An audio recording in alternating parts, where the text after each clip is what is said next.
Hello guys, welcome to the channel Code Easy. और आज इस वीडियो में हम करने वाले हैं ऑपरेटर। तो ऑपरेटर क्या होते हैं यार बेसिकली? तो हम जो भी वेरिएबल्स बनाते हैं या फिर जो भी वैल्यूज़ हमारे पास होती हैं पाइथन के अंदर, तो उनके साथ अगर कोई ऑपरेशन परफॉर्म करना है तो ऑपरेशन किस तरह का ऑपरेशन परफॉर्म करना है। कोई हमें अर्थमेटिक ऑपरेशन करना है, असाइनमेंट ऑपरेशन करना है, या फिर कंपैरिजन करना है, लॉजिकल ऑपरेशन करना है। ठीक है। तो इस तरह के ऑपरेशन करने के लिए हमें ऑपरेटर्स की ज़रूरत पड़ती है। जैसे कि ऑलरेडी हमने एक सम का प्रोग्राम बनाया था, तो उसमें हम लोगों ने प्लस यूज़ किया था, माइनस यूज़ किया था, मल्टीप्लिकेशन ऑपरेटर यूज़ किया। तो ये ऑपरेटर्स होते हैं जो कि क्या होते हैं, हमको ऑपरेशन परफॉर्म करने में हेल्प करते हैं। तो चलो यार देखते हैं। तो वैसे तो बहुत ही सिंपल टॉपिक है, कुछ करना नहीं है इसमें। हम लोग एक बार पहले देख लेते हैं स्टार्टिंग से। मैं दो नंबर को ऐड करना है तो मैं कैसे ऐड करके उसे प्रिंट करूंगा। तो प्रिंट फंक्शन क्या करता है, आउटपुट के लिए होता है। तो अगर मुझे दो नंबर ऐड करने हैं, जैसे 12 प्लस 15 करता हूँ मैं, तो प्लस क्या है, यहाँ पे ऑपरेटर है, एज एन ऑपरेटर यूज़ हो रहा है। तो इसको एक बार प्रिंट करके देखते हैं। तो मैंने यहाँ पे प्रिंट किया, 27 आ गया। तो मैंने इसको ऐड कर दिया, दो नंबर को इस तरह से ऐड करते हैं। और भी बहुत सारे ऑपरेटर होते हैं। माइनस है, सब्ट्रैक्शन के लिए माइनस यूज़ करते हैं। अगर मैं यहाँ पे माइनस कर दूँ दो नंबर्स को, -15 कर देता हूँ अगर मैं, तो क्या देगा ये मेरे को? -3 देगा, क्योंकि पहला वाला जो नंबर था वो छोटा था, तो माइनस में इसने -3 मुझे दे दिया। उसके अलावा अगर मैं मल्टीप्लिकेशन ऑपरेटर होता है एक मल्टीप्लाई करने के लिए, तो अगर मैं मल्टीप्लिकेशन यूज़ करता हूँ तो इस तरह से ये मल्टीप्लाई करके मुझे नंबर दे देगा। उसके बाद क्या होता है, एक डिवीजन ऑपरेटर होता है डिवाइड करने के लिए। अगर मैं डिवाइड करता हूँ नंबर को, तो इस तरह से लिख सकता हूँ कि 0.8 मेरा आउटपुट आया डिवाइड करने के बाद। तो इस तरह से ऑपरेशन करते हैं। मॉड्यूलस ऑपरेटर होता है, उसके बाद एक्सपोनेंशियल होता है। अगर आपको फ्लोर डिवीजन करना है तो उसके लिए भी होता है फ्लोर डिवीजन। एक बार मैं बता देता हूँ, बहुत ही इंपॉर्टेंट है ये। अगर 12 डिवाइडेड बाई 15 करना है आपको, तो ये होता है फ्लोर डिवीजन। तो इसका आउटपुट क्या आएगा देखते हैं एक बार। तो इसका आउटपुट आ गया है 0। तो ये सॉलिड नंबर में देता है, यानी कि आपको इंटीजर रिटर्न करेगा इन एनी केस। ठीक है। अगर आपका इस तरह से आ रहा है कि आप 5/3 करते हो, सपोज 5/आपने 3 किया, ठीक है, तो आपका पॉइंट्स में आना चाहिए वैसे तो, अगर आप डिवीजन करते हो तो बट ये अगर अगर आप डिवीजन करो तो 1.66667 आएगा, इस तरह से आएगा आपका। और अगर आप फ्लोर डिवीजन लगाते थे, यानी कि आपको एब्सोल्यूट वैल्यू चाहिए, तो फ्लोर डिवीजन यूज़ करेंगे यहाँ पे। तो ये मेरे को 1 रिटर्न कर देगा, जो इंटीजर वैल्यू होती है, इंटीजर वाला पार्ट रिटर्न कर देता है मेरे को। ठीक है। मॉड्यूलस ऑपरेटर क्या होता है, रिमाइंडर्स के लिए यूज़ करते हैं हम। इस तरह से ये ऑपरेटर यूज़ करते हैं। 5 मॉड्यूलस 3 करेंगे तो मेरे को ये 2 दे देगा। ठीक है। तो ये सारे ऑपरेटर हो गए। तो ये हम जो अर्थमेटिक ऑपरेशन परफॉर्म करते हैं उसके लिए हम ये सब यूज़ करते हैं। उसके बाद आ जाता है यार असाइनमेंट ऑपरेटर। असाइनमेंट ऑपरेटर क्या होते हैं कि आपने कोई वेरिएबल बनाया है, उसके अंदर कोई वैल्यू आप असाइन करो। सपोज आपने एक वेरिएबल बनाया ए, और इसको मैं क्या कर रहा हूँ, 5 को असाइन कर दे रहा हूँ 5 को। जब मैं प्रिंट कराऊंगा ए को, तो क्या प्रिंट करेगा, ये मुझे 5 प्रिंट करके देगा। तो ये असाइनमेंट होता है, यानी कि किसी वेरिएबल में आप कोई वैल्यू असाइन कर रहे हो। ठीक है। मैंने ए को 5 असाइन कर दिया। ठीक है। बी को मैंने 9 असाइन कर दिया। सी को मैंने 8 असाइन कर दिया। तो ये असाइनमेंट ऑपरेटर होते हैं, जैसे असाइनमेंट बोलते हैं इक्वल टू ऑपरेटर को। ठीक है। उसके बाद क्या होता है यार, कंपैरिजन ऑपरेटर होते हैं उसके बाद, कि कंपैरिजन कैसे करते हैं। ठीक है।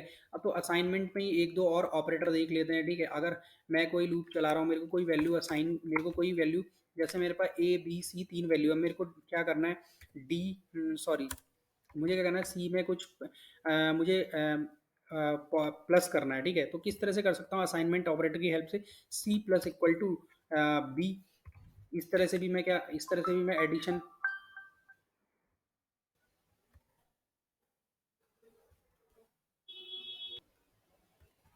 सी प्लस इक्वल टू बी को अगर प्रिंट करते हैं तो यार क्या आउटपुट आता है, एक बार देख लेते हैं इसका।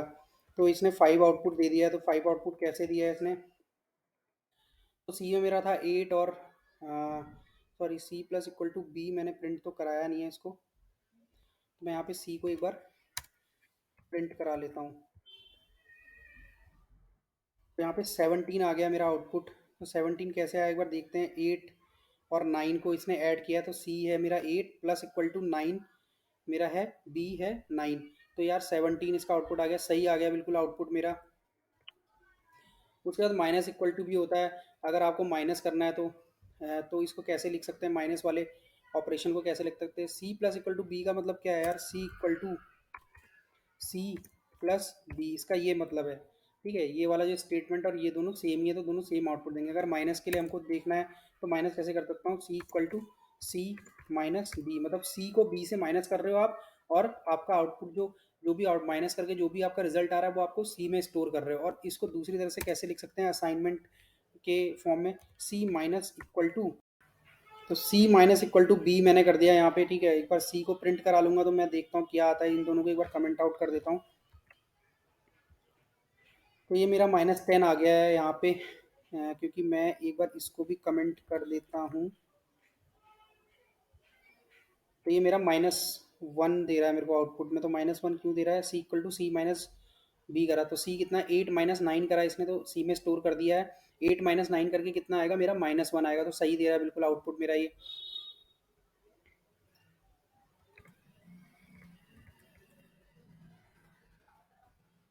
उसके बाद हम क्या देखने वाले हैं, उसके बाद और भी बहुत सारे असाइनमेंट ऑपरेटर हैं, ठीक है। इतने maximum minus plus equal to equal equal to और ये सब यूज़ होते हैं। और एक हम यूज़ करते हैं इक्वल इक्वल टू, तो वो कंपैरिजन के लिए यूज़ करते हैं। वो कंपैरिजन ऑपरेटर्स में आ जाता है। अगर दो वैल्यूज़ को आपको कंपेयर कराना है, सपोज़ आपकी ये पहली वैल्यू ए इक्वल टू है 5 और बी इक्वल टू भी है आपका 5, ठीक है। तो आपको कंपेयर कराना है। If A is equal to B, तो क्या कर दे? प्रिंट कर दे भाई, प्रिंट कर दे ओके, ठीक है। एल्स, एल्स में प्रिंट कर दे नो, ठीक है। देखते हैं कि क्या देता है ये आउटपुट हमको। तो इसने ओके दिया है, क्योंकि ए भी मेरा 5 है और बी भी मेरा 5 है। अगर ए इक्वल टू 5 और बी इक्वल टू 7 कर देता हूँ तो मुझे क्या आउटपुट देगा ये? तो मुझे ये नो आउटपुट दे रहा है, ठीक है, क्योंकि ए और बी दोनों डिफरेंट वैल्यूज़ हैं। तो इस तरह से हम इक्वल इक्वल टू ऑपरेटर को यूज़ करते हैं असाइनमेंट के लिए, ठीक है।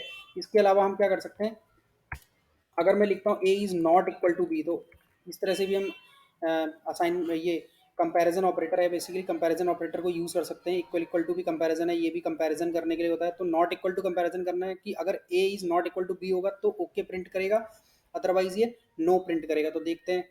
तो इसको ओके प्रिंट करना चाहिए, तो ओके प्रिंट करके दे रहा है मुझे ये, क्योंकि ए और बी दोनों क्या है, डिफरेंट वैल्यूज़ हैं, ठीक है।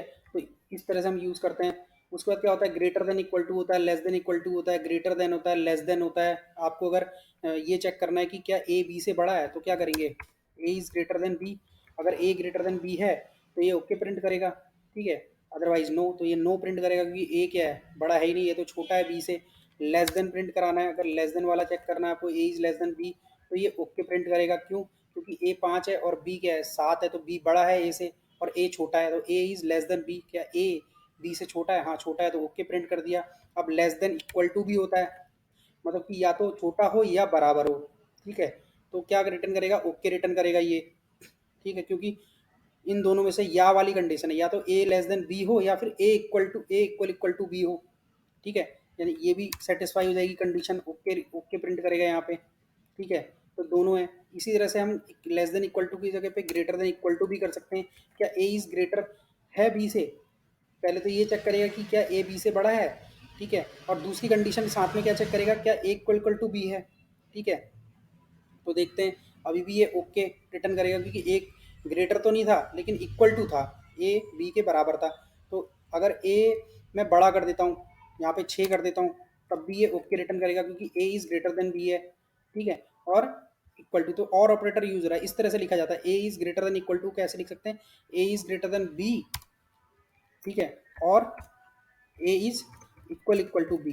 तो ये दोनों मिलके क्या बन जाते हैं यहाँ पे, ए इज़ ग्रेटर देन और इक्वल टू बी। इसी तरह से लेस देन वाला होता है, A is less than equal to B, या तो लेस देन हो या फिर इक्वल इक्वल टू हो। तो इस तरह से हम लोग असाइनमेंट ऑपरेटर को यूज़ कर सकते हैं, ठीक है। लॉजिकल ऑपरेटर्स में क्या होता है यार, एंड और नॉट, ये सब यूज़ करते हैं कि हमने दो कंडीशन लगाई यहाँ पे, A is equal to B और A is greater than equal equal to B, ठीक है। तो ये क्या है, लॉजिकल ऑपरेटर, लॉजिकल एंड और नॉट ये होते हैं। तो मैंने और यूज़ कर लिया यहाँ पे। अब मैं यहाँ पे एंड भी लिख सकता हूँ, मतलब ए ग्रेटर देन बी भी होना चाहिए और A is equal to B भी होना चाहिए, तभी ये कंडीशन सेटिस्फाई होगी, ठीक है।